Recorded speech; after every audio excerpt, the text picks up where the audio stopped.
আজিৰ মেথছৰ MCQৰ এতিয়া আমি সিৰিজ সিৰ উত্তৰকেইটা চাম। মই সিৰিজ বিটো প্ৰথমতে দি দিছিলোঁ, লিংকটো তলত দিছোঁ, যিসকলে চোৱা নাই চাই ল'বা যাৰ বি পৰিছে। এতিয়া আমি সিটো আলোচনা কৰিম, গতিকে তোমালোকে চাই যোৱা সিৰ শুদ্ধ উত্তৰবিলাকনো কি হ'ব।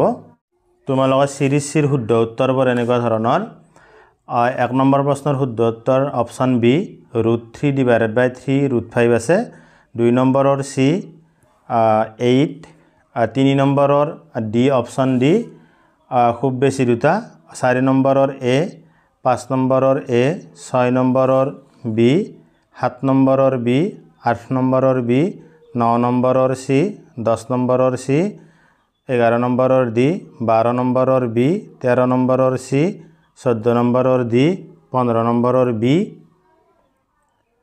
16 নম্বৰৰ ডি, 17 নম্বৰৰ চি, 18 নম্বৰৰ ডি, 19 নম্বৰৰ এ, 20 নম্বৰৰ বি, 21 নম্বৰৰ বি, 22 নম্বৰৰ চি, 23 নম্বৰৰ চি, 24 নম্বৰৰ চি, 25 নম্বৰৰ চি, 26 নম্বৰৰ চি, 27 নম্বৰৰ বি, 28 নম্বৰৰ বি, 29 নম্বৰৰ এ, 30 নম্বৰৰ বি,